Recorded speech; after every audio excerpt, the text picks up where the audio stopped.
Bom dia, são 8 horas e 15 minutos, segunda-feira, 9 de março. Esta é a TV Senado. Eu sou André Ricardo e você assiste agora ao Senado em Dia. O plenário deve votar esta semana propostas ligadas à reforma política. Veja os destaques das comissões. Projeto em análise no Senado quer dar proteção aos cidadãos que sofrem violência física e psicológica contínua.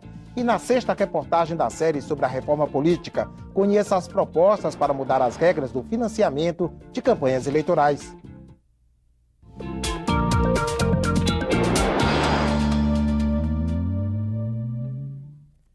Temas ligados à reforma política estão na pauta do plenário desta semana. Entre elas, 3 propostas de emenda à Constituição. Quem traz as informações ao vivo sobre o assunto é a repórter Carla Benevides. Bom dia, Carla. Bom dia, André. A proposta de emenda à Constituição 40 de 2011, de autoria do ex-senador José Sarney, já está pronta para ser votada pelos senadores e está na pauta do plenário desta terça-feira. Pela PEC, ficam proibidas as coligações partidárias em eleições proporcionais, ou seja, para deputado federal, estadual e distrital e também para vereadores. Essas coligações só seriam permitidas nas eleições majoritárias para presidente da República, governadores, senadores e prefeitos. Há também na pauta outras 2 propostas de emenda à Constituição, mas que ainda estão em fase de discussão. A PEC 73 de 2011 prevê a desincompatibilização do presidente da República, governadores e prefeitos que forem candidatos à reeleição.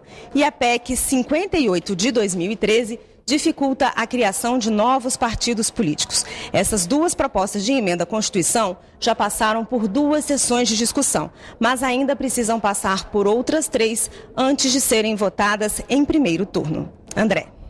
Obrigado, Carla. O Congresso Nacional volta a se reunir nesta terça-feira para analisar vetos presidenciais. Antes, os parlamentares terão que chegar a um consenso para aprovar o projeto de resolução que muda exatamente os procedimentos para votar os vetos. O repórter Tiago Tibúrcio tem os detalhes.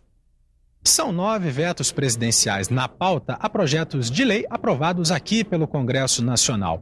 Um deles reduzia para 6% a alíquota do INSS paga por patrões e empregados domésticos. Na justificativa, a presidente Dilma Rousseff diz que a medida acarretaria prejuízo de 600 milhões de reais por ano na arrecadação, o que, segundo ela, não condiz com o momento econômico atual.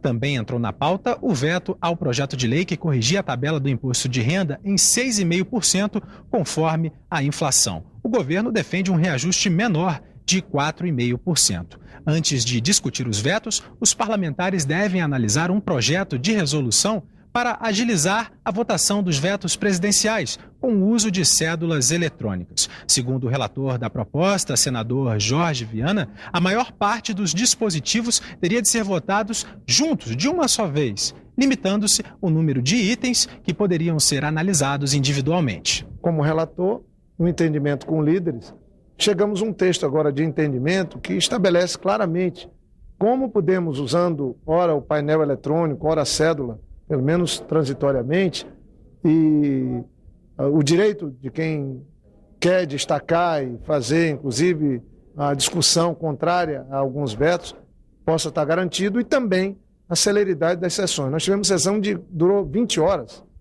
e isso exatamente por conta da falta de clareza no regimento comum em relação às sessões que apreciam vetos. O presidente do Senado, Renan Calheiros, divulgou nota na última sexta-feira, na qual afirma que nunca autorizou o deputado Aníbal Gomes ou qualquer outro a falar em seu nome. De acordo com a nota, o próprio deputado já negou por 2 vezes que tenha se pronunciado em nome de Renan. Reportagens publicadas na semana passada atribuíram ao ex-diretor de abastecimento da Petrobras, Paulo Roberto Costa, a afirmação de que o deputado era interlocutor de Renan junto à estatal. Paulo Roberto está em prisão domiciliar depois de acordo de delação premiada firmado com a Justiça Federal. O presidente do Senado ressaltou que suas relações com o poder público jamais ultrapassaram os limites institucionais. Renan também disse que dará à Justiça todas as informações solicitadas, abre aspas, apesar do atropelamento do Ministério Público, que poderia ter evitado equívocos, caso ele tivesse sido ouvido preliminarmente. Um projeto apresentado ao Senado pode representar um avanço na proteção de cidadãos que sofrem violência física e psicológica contínua. Esse é o tema da nossa entrevista de hoje.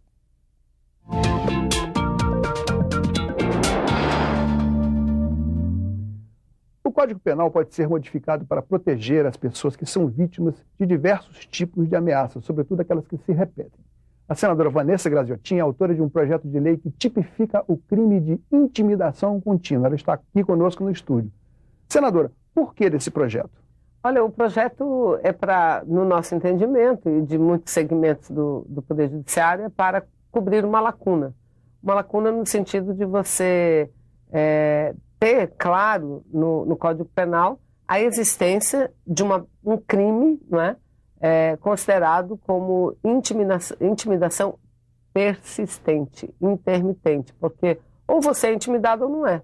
Mas cadê a figura dessa intimidação persistente que agrava quando ele ocorre dessa forma seguida e praticada com pessoas que têm uma convivência mais próxima, não é? Ou seja, prevê o agravamento e o aumento da pena também. O que ocorre hoje é que as pessoas que são ameaçadas de forma repetida e não encontram na lei o amparo. Né? Não encontram amparo. Isso ainda, infelizmente, a gente trabalha tanto e agora estamos ainda debatendo a reforma do Código Penal, mas em muitos aspectos falta uma clareza maior na legislação para que os magistrados tenham condições mais efetivas, não só os magistrados, mas os profissionais da área de segurança possam abrir inquéritos, procedimentos, investigações em cima daquele crime que está claramente tipificado. Eu posso, numa analogia, utilizar um outro exemplo, que é o tráfico de pessoas.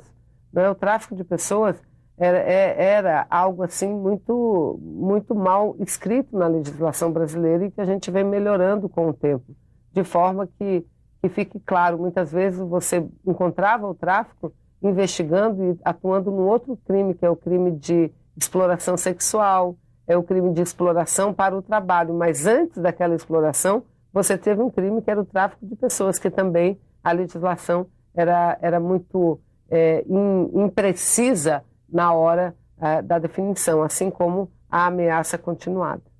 Bom, a intimidação contínua prevê uma pena de reclusão de 1 a 5 anos, o que aumenta a pena existente para ameaça simples.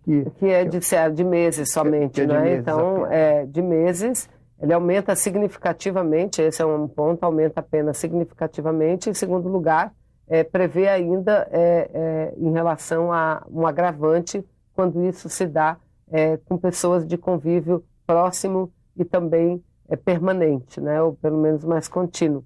E o nosso objetivo com isso é alertar para esse crime que ocorre e muitas vezes não é sequer trabalhado, sequer considerado.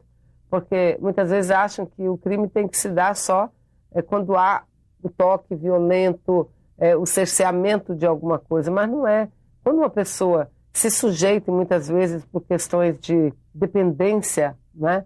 Qualquer tipo que seja de dependência, elas têm que se submeter a esse tipo de violência, que é a intimidação persistente, essa pessoa passa a adquirir alguns tipos de doenças físicas que comprometem até a sua vida, o seu trabalho, a sua própria dignidade de ser humano, não é? Gastrite, pressão alta... Não, sem falar problemas psicológicos graves, né? Que a história e a ciência e os relatos, os fatos já são fartos nesse sentido, né? Agora, a novidade é que a senhora, que é conhecida por defender os direitos das mulheres, agora também amplia essa cobertura para os homens, né? Porque não faz diferença. Não, é pelo fato de que esse aspecto na Lei Maria da Penha ele é muito contundente, né? Ele é muito contundente, mas está lá na Lei Maria da Penha, que não se aplicam a muitos casos, como, por exemplo, os casos de violência que um homem sofre e um avô, um idoso, né? Então, o que a gente está transpondo para o Código, ou seja, para a legislação mais ampla e geral, é aquilo já previsto na Lei Maria da Penha. Mas essa é a característica das mulheres, porque quando nós lutamos pelo direito das mulheres, é que nós queremos igualar os direitos das mulheres em relação aos homens. E quando a gente percebe que a mulher tem um pouquinho mais de direito, que no caso não é direito, é um pouquinho mais de proteção, até pela situação de falta de proteção maior em que está submetida as mulheres, a gente procura ampliar. Porque esse é o objetivo das mulheres, é tratar a sociedade com igualdade. Muito obrigado, senador. Obrigada.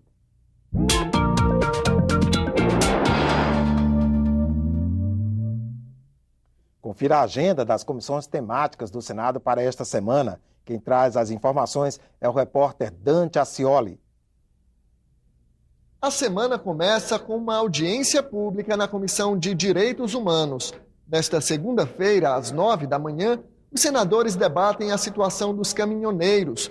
No início do mês, a categoria cruzou os braços e bloqueou estradas em vários pontos do país. Foram convidados representantes do governo, dos trabalhadores e dos empresários. A terça-feira é dia de eleição nas comissões de Assuntos Econômicos e de Relações Exteriores. A presidência da CAI deve ficar com o senador Delcídio Amaral, do PT, e a da CRE com o senador Aloísio Nunes Ferreira, do PSDB.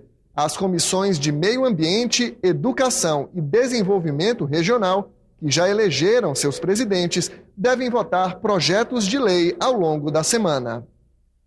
Para marcar o mês em que se comemora o Dia Internacional da Mulher, em 8 de março, a bancada feminina no Congresso organizou uma agenda de eventos. Deputadas e senadores têm intensificado a articulação nesta legislatura, principalmente em razão da reforma política em andamento. Propostas para ampliar a participação feminina na política têm sido a principal pauta dos encontros entre as deputadas e senadoras. Mas no mês das mulheres, elas já comemoram a aprovação de matérias como o projeto de lei que torna o assassinato de mulheres, o feminicídio, crime hediondo, com pena de 12 a 30 anos de prisão. A matéria foi aprovada pela Câmara dos Deputados e segue a sanção presidencial. É algo fundamental, porque é inimaginável, mas é a realidade, que muitas mulheres que sofrem a violência doméstica sofrem por uma única razão, que é a razão de gênero, sofrem violência pelo simples fato de ser mulher. E em comemoração ao Dia Internacional da Mulher, 8 de março, a bancada feminina organizou uma agenda de eventos culturais e políticos. No dia 10 será instalada a Comissão Permanente Mista de Combate à Violência contra a Mulher. O Dia Internacional da Mulher será comemorado na quarta-feira, dia 11, em sessão especial do Senado, com a entrega do prêmio Berta Lutz. Dia 17, a bancada feminina recebe as embaixadoras em missão no Brasil. Dia 18, acontece a abertura da exposição Memórias Femininas na Construção de Brasília. E no dia 26, será o lançamento nacional da campanha pela reforma política inclusiva das mulheres. A presidente Dilma Rousseff disse que vai sancionar hoje a lei do feminicídio, que torna mais graves as penas para o assassinato de mulher em casos de violência doméstica ou por menosprezo à condição feminina. Ontem, em pronunciamento feito em cadeia nacional de rádio e televisão, em comemoração ao Dia Internacional da Mulher, Dilma destacou que a medida é um novo passo no fortalecimento da justiça em favor das mulheres brasileiras. E na sexta reportagem sobre a reforma política que tramita no Congresso, vamos falar sobre os projetos que pretendem aumentar o número de mulheres em cargos eletivos. Celina Guimarães Viana, do Rio Grande do Norte, foi pioneira. Em 1927, a professora de Mossoró se tornou a primeira eleitora do Brasil. Alzira Soriano, também do Rio Grande do Norte, entrou para a história ao ser a primeira mulher eleita para um cargo público no país, a Prefeitura de Lages, em 1929. De lá para cá, o eleitorado feminino só cresceu. Hoje, as mulheres representam mais de 52% dos eleitores, 4% a mais do que os homens. Os partidos ou coligações são obrigados a ter, no mínimo, 30% de mulheres candidatas aos cargos proporcionais. Se não cumprirem a lei, correm o risco de ter a chapa impugnada. Apesar disso, ainda são poucas as eleitas para cargos políticos. Na candidatura, não há nenhum apoio por parte do partido, não há dedicação de tempo de televisão às mulheres. Então, há a dificuldade da mulher ingressar no partido, porque ela não sente um ambiente favorável a ela. No Senado, as mulheres ocupam apenas 16% das vagas. São 13 senadoras de um total de 81 cadeiras. Na Câmara, o percentual é ainda menor, menos de 10%. Dos 513 parlamentares, são apenas 51 deputadas. Garantir para as mulheres um percentual de vagas e não de candidaturas é o que senadoras e deputadas pretendem defender juntas na discussão da reforma política. Elas pretendem apresentar propostas de emenda à Constituição idênticas nas duas casas, prevendo para as mulheres uma cota de pelo menos 30% das cadeiras no Legislativo, além de 30% dos recursos do fundo partidário. Nós temos que ter agora uma garantia de vagas. Isso existe já em muitos países.